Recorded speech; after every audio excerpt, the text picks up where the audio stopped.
जय श्री राम दोस्तों। इस वीडियो में मैं बताऊंगी कि श्री राम का जन्म कैसे हुआ था। जब धरती पर रावण का आतंक और उसका अत्याचार बढ़ जाता है, तब सभी देवतागण भगवान विष्णु के पास जाते हैं और वे भगवान से कहते हैं कि रावण के अत्याचार धरती पर बढ़ रहे हैं, ऐसे तो सारी धरती नष्ट हो जाएगी। तभी वहाँ पर ब्रह्मदेव और शिवजी प्रकट हो जाते हैं। तब ब्रह्मदेव भी कहते हैं कि हे विष्णु, आप कुछ करिए, नहीं तो रावण पूरी धरती का सर्वनाश कर दे। तब देवता कहते हैं कि ब्रह्मा जी और शिव जी के वरदान की वजह से उसे कोई भी नारी, गंधर्व, किन्नर, पशु, पक्षी आदि कोई भी उसका वध नहीं कर सकता है। तब शिव जी कहते हैं कि हे नारायण, अब आपका धरती पर अवतार लेने का समय आ गया है।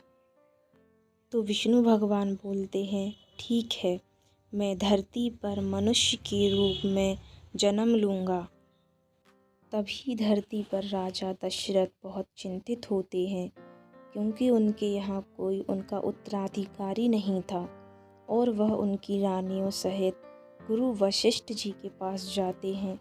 तब गुरु वशिष्ठ जी कहते हैं कि पुत्र प्राप्ति के लिए आपको कामेष्टि यज्ञ कराना होगा। तभी राजा दशरथ की रानियाँ कहती हैं, देर किस बात की, आप यज्ञ की तैयारियां शुरू करवा दीजिए।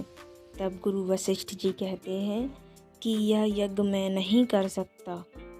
तब रानी सुमित्रा कहती हैं कि आप नहीं करेंगे तो यह कामेष्टि यज्ञ कौन करेगा।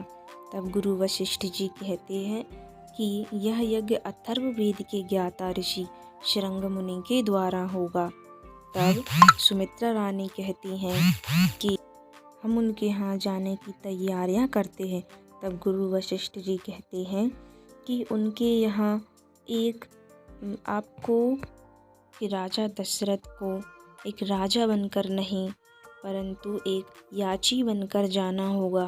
तब राजा दशरथ नंगे पांव पैदल चलकर ऋषि शृंग मुनि के आश्रम पहुँचते हैं और वहाँ जाकर शृंग मुनि के अपने अश्वों से चरण धोते हैं।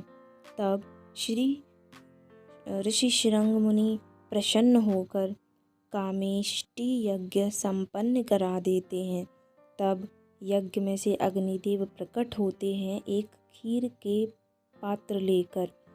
तब राजा दशरथ अपनी तीनों रानियों को उस खीर का एक एक भाग प्रदान करते हैं।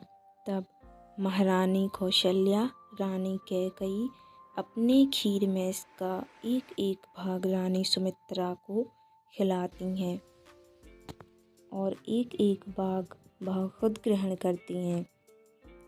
तब कुछ समय बीतता है और चैत्र मास की नवमी को राजा दशरथ के यहाँ 4 पुत्र जन्म लेते हैं। महारानी कौशल्या के यहाँ एक पुत्र का जन्म होता है और रानी कैकेयी के यहाँ एक पुत्र का जन्म होता है और रानी सुमित्रा के यहाँ 2 पुत्र के जन्म होते हैं। तब गुरु वशिष्ठ जी उनका नामकरण करते हैं। महारानी कौशल्या के पुत्र का नाम केवल 2 अक्षरों का है, राम। रानी कैकेयी के पुत्र का नाम भरत और रानी सुमित्रा के पुत्रों का नाम लक्ष्मण और शत्रुघ्न। इसी तरह की वीडियो देखने के लिए हमारे चैनल को सब्सक्राइब कर लीजिए।